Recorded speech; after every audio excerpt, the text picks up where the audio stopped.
係嗰位網友咁就係早幾日呢樣嘢出嚟，咁喺網度有啲人話：哇，大新聞啊，大新聞啊咁。其實我睇下咧，佢講嘅嘢咧，就係並不足以造成致命嘅一擊嘅。我最後我會解釋俾大家聽。咁就同埋就係我會再講嚇呢一個大陸嗰個貪污啊呢個問題啊嘅根源喺邊度？好啦，嗱，我哋而家咧就係整咗個美酒節嚇，咁就係有100種酒喎，咁咧就好平嘅。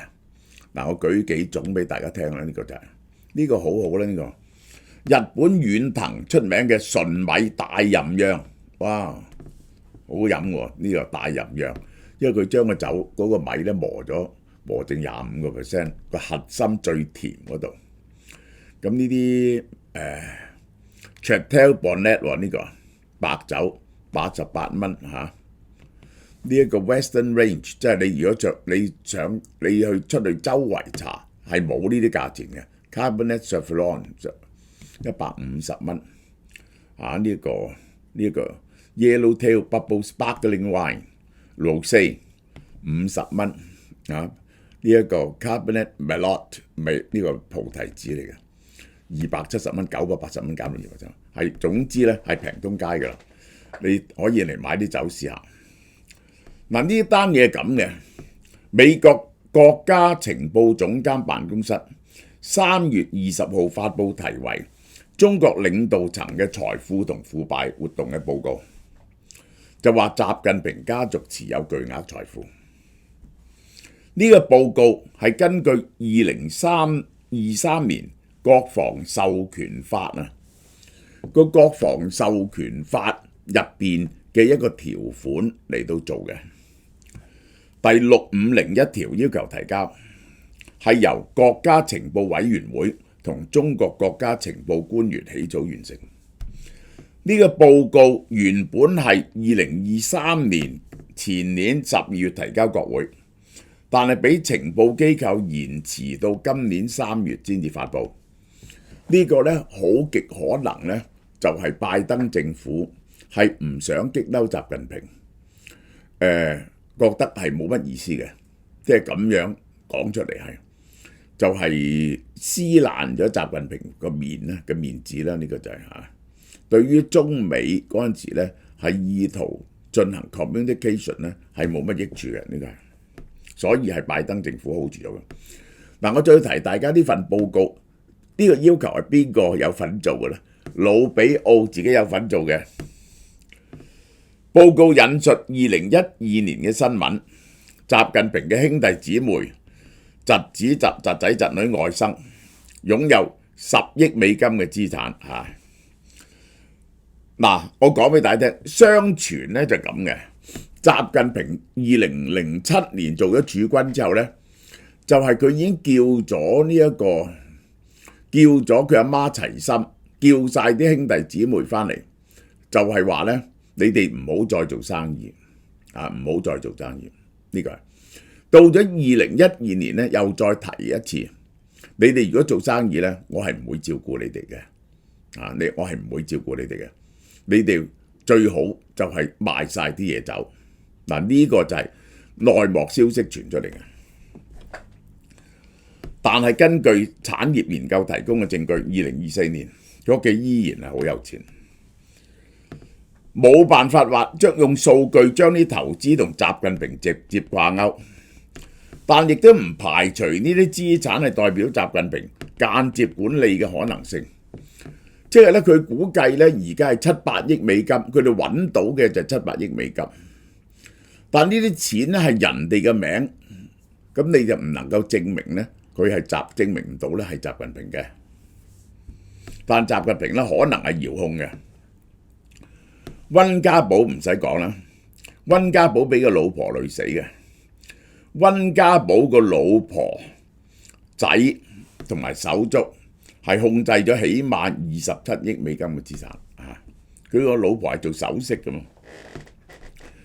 嗱，佢講因為國內缺乏透明度啊，政府審查制度無所不在，政府乜嘢都要審查，有好大嘅權，有好大嘅權咧。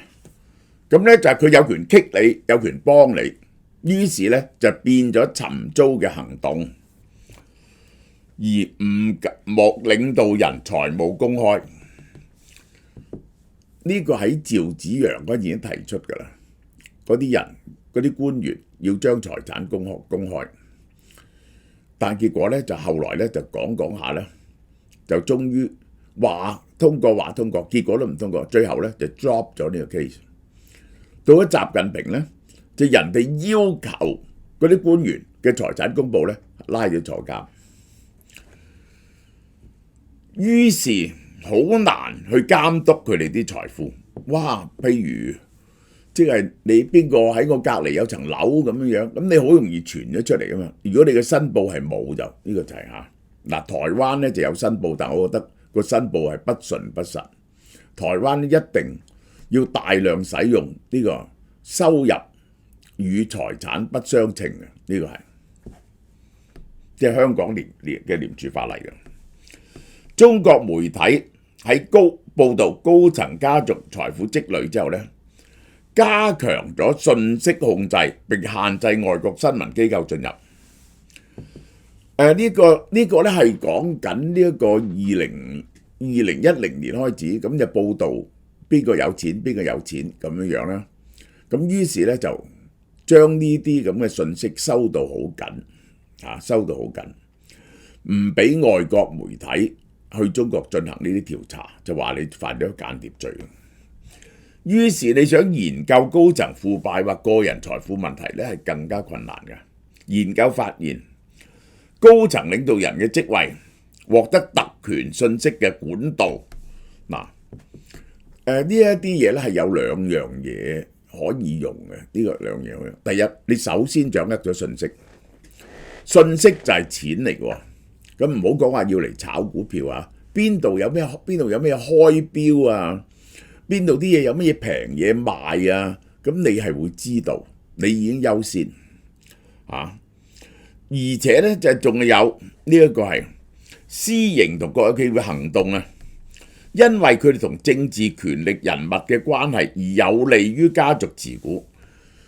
我解釋俾大家聽，佢係有兩種嘅，有啲咧就係直接對你有利，譬如你喺政府招標我都睇過啦，招商局嗰時招標咧係公開嘅，每日招標咧，但係咧一定作弊。點解咧？如果你唔係佢嗰啲人去投標咧，佢每件嘢驗屍咁驗到你死為止，驗到你以後唔敢做。唔係佢自己人咧，佢就隻眼開隻眼閉喎。所以其實咧就一定係壟斷咗呢一個喺招標嗰度賺大錢。咁政府支出亦都係可以賺大錢啦。然後咧就仲有大陸就係乜嘢咧？批准你做乜嘢？有啲牌係值好多錢嘅，即係譬如呢個保險牌啊、證券牌呢啲嘢全部都值錢噶嘛，因為佢監管好嚴啊嘛。俾個牌你就已經係俾好多錢你，呢個就係咁然後咧仲有整蠱你嘅權喎，你要買嗰條友咧唔整蠱你喎。舉個例，消防咁樣。消防推薦，你呢度要整一整嘅喎，消防點啊？領導，你自己揾人揾者，唔好你介紹個人俾我。我係咁意講啊，嗰間安祥咧做嘢都交代得落嘅，你自己揾佢啊，唔關我事啊。呢間安祥就係幫佢收水嘅，台灣全部係咁，我話俾你聽。呢啲陋習真係要戒，就係因為咧你唔去俾安祥做咧，下次佢嚟咧又驗屍咁驗。美國國會研究處2024年6月估計習近平家族掌握7億美金嘅財富，遠超佢合法收入所能夠解釋嘅。如果習近平家族只係得7億美金咧，我一定要講佢係個清官嚟咯。因為咧去到村官咧都講有幾十億嘅，大陸係真係咧美國啲貪官咧係好丟架嘅咯。呢個係你講克林頓兩公婆有幾多錢咧？我覺得克林頓兩公婆咧，而家可能有幾億美金咯，只係得有幾億美金，而且嗰啲錢咧係做完總統之後揾嘅，你好難話係貪污嘅，都係出書啊、演講啊咁賺翻嚟嘅。奧巴馬亦都係，你可以話有啲延後利益，但係佢哋在任時間咧，我話俾你聽，呢啲人絕對唔會貪污嘅。最窮嗰個咪卡達咯，我話俾你聽，拜登都冇錢嘅。華盛頓郵報引述一個國會助理話，中國大使館叫佢快啲否決咗呢份報告，唔好登出嚟。報告明確指出，腐敗係中國嘅固有特徵同挑戰。中國人最叻嘅一樣嘢就係呢個賄賂。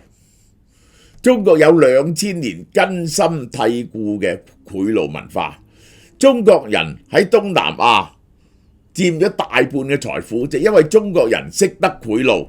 中國人勤勞同埋識得賄賂，我都話啦，有乜嘢中國4大發明賺嘅錢都唔夠一樣嘢，就叫中國人發明咗嗰2個字叫義氣。哇！於是呢，嗰啲人貪污啲錢呢，係擺喺中國人度同佢管，因為中國人有義氣，你明唔明啊？即係呢，蘇哈圖家族貪污咁多錢。喂，佢最信嗰個叫林少良，結果係林少良係印尼首富嚟㗎，佢嘅錢多過蘇哈圖咁滯，因為佢有義氣咯，信中國人唔會出賣你咯。咁但係中國人真係咩叫有義氣呢？我舉個例啦，嗰陣時咧廉署掃蕩嗰啲探長咧，係冇一個收租佬會督個探長嘅，你點樣拉佢，佢都唔會督個探長嘅。咁呢啲就叫義氣，呢個就係。政治體制權力高度集中喺中國手上，缺乏獨立制衡、有限透明度所特致。即係中國賄賂嘅特色係點啊？係賄賂得嚟要你好舒服㗎，好有面子㗎。點樣賄賂即係咧就咁嘅。咁咧就係嗰個我舉個例咧，就清朝咧就成日都係咁嘅。就係將啲古董，我屋企有個古董，擺去琉璃廠度賣。你要邊個官呢？你就去嗰度買嗰個古董，值幾多錢？個古董值幾多錢係一樣好難講嘅嘢。你搭通咗路線呢，阿李蓮英就會叫你去琉璃廠邊間度買5萬兩銀呢？咁就得。即係最出名嗰單嘢咧就係咧。求上海道呢個肥缺係9萬兩銀，呢個就係9萬兩銀。報告話，2012年發起反腐貪污之後呢，中國紀律委員會拉咗500萬人，470萬個官員係有罪，每年係幾十萬人嘅。中國有50%官員涉及貪污，特別係地方層級，呢個呢我係唔同意嘅。中國嘅貪污咧係起碼99%，因為點解呢？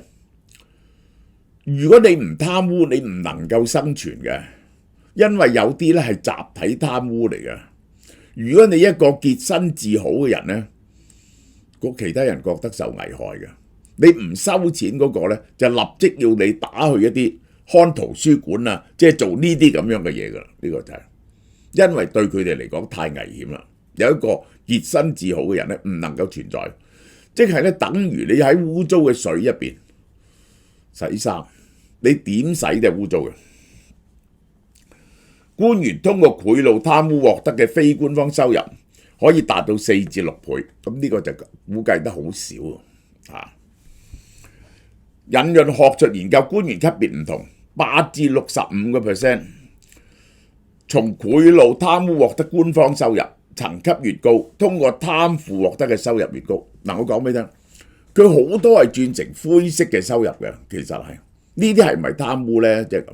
我舉個例子，佢以前咧出啲學術期刊呢，咁就係你要俾賄賂，然後呢就先至可以登嘅。而家呢就唔敢嘅，佢呢就你如果要登學術期刊咧，嗰個學術期刊會收你一筆錢，會收你，係官方收嘅啊！你唔俾咧係冇得登嘅，官方收咗呢筆錢咧就分俾啲編輯，咪轉咗個形式就係咁。習近平嘅反腐文化反映一種黨主導嘅安全化，針對政治紀律渙散、意識形態不清晰、維護國內控制嘅合法性。佢其實係想反貪嘅。我都話啦，佢覺得貪腐咧就係其實係咪侵蝕咗黨嘅利益啊？即係習近平嘅利益啊！即係咧，我舉個例啦，你就明。一個牧場主人，佢養一啲羊。佢請啲牧羊狗嚟到看羊，如果啲牧羊狗偷偷食啲羊嘅話咧，個牧場主人咧，一個好犀利嘅牧場主人咧，係唔能夠容忍嘅。呢個就係朱元璋。有啲牧場主人咧就唔係，唉，我要靠啲牧場嗰啲狗、牧羊犬嚟看啲羊啊嘛，咪間中食一兩隻啦，即係唔好食咁多嘛。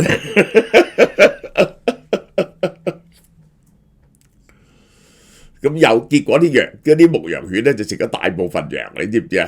呢個就係嗰啲牧羊犬咧就夾埋嚟嗰個牧場主人。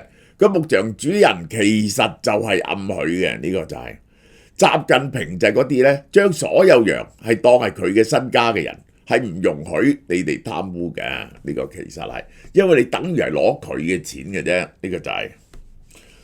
於是腐敗被定性為政治犯罪，就因為你對習近平唔忠心啦，不忠誠、意識形態不純，而被清除嘅貪官首先就指控嚴重違反黨嘅紀律。2021年，紀律委員會將反腐描繪為嚴峻嘅政治鬥爭、腐敗、破壞黨嘅領導同團結。如果人人腐敗，咁你係咪受咗嗰啲賄賂你嘅人嘅影響啊？唔係唔服從黨嘅命令咯，你咪俾嗰啲商家就完全係侵蝕晒同控制晒咯，係咪啊？個忠誠度咪唔忠誠咯。2024年反腐導致50幾個高層官員落馬，呢啲叫中組幹部，呢啲中組幹部係反咗10幾年，係越嚟越多嘅。報告以全國人民代表大會係腐敗運作嘅典型機制，人大代表係賄賂選成，結果咧係有次拉晒全部去選地方人大嗰啲人，試過拉過晒。唔係咧，亦都係 defer 嘅利益。我話俾你聽，即係中國咧係冇一樣嘢唔係用賄賂造成嘅，包括升官，包括呢個學術界啊，升院士咧係要使幾千萬去賄賂其他嘅院士先至會選到嘅。人大代表有好處嘅，一啲人以高價行賄獲得席位，以便收受賄賂。佢係最緊要呢啲咧係一種做生意嚟嘅。佢上到嗰度咧係可以幫人打通啲關節啊，同人講下情啊，揾啲官啊，咁咪值錢咯，係咪啊？習近平係有用反腐運動針對政治對手，初期咧確實係想消除競爭權力中心，係對前任領導人嘅親信進行調查同逮捕。我話俾你聽，佢想打擊邊個，就真係去拉佢嗰啲秘書啊，嗰啲咁嘅人。問你驚唔驚？即係咧，王岐山嗰啲秘書啊 ，follow 佢喺中紀委嗰啲人咧，全部拉晒，個個都冇面俾，栗戰書啲手下都拉晒。但係10年反腐學術調查，未發現針對特定派系或背景官員嘅重點，即係咧佢唔係集中你話江派專拉江派，其他啲唔係。佢哋發現個 statistics 咧證明唔到呢樣嘢。高級官員可能係，中下級咧係一般性去拉。反腐運動廣泛跟隨政府各級存在嘅腐敗，真係廣泛地拉。只要有人舉報，喺習近平咧係冇人能夠包庇。以前係能夠包庇嘅，喺江澤民時代，喺胡錦濤時代都可以包庇嘅。習近平時代，你只要有實在嘅證據舉出嚟，冇人能夠包庇。但係咧，你整低咗嗰個嘢呢，你又會俾人報復咁解嘅啫。尤為顯著與高級官員政治關係唔能夠保護佢免受起訴，即使同習近平有密切個人關係嘅官員都未能幸免。譬如話下令逮捕火箭軍司令，至少9個現任同前任嘅火箭軍官員，國防部長李尚福，嗱佢最信任嗰啲人啊，就喺火箭軍同埋喺軍工部門，結果拉好多人。點解啊？爆咗鑊大鑊嘅，話佢去睇火箭軍呢，一定要打開呢幾個蓋射火箭咧。咁佢話你打開隔離嗰個俾佢睇，開唔到個蓋，係假嘅，即係你本來有個窿嘅，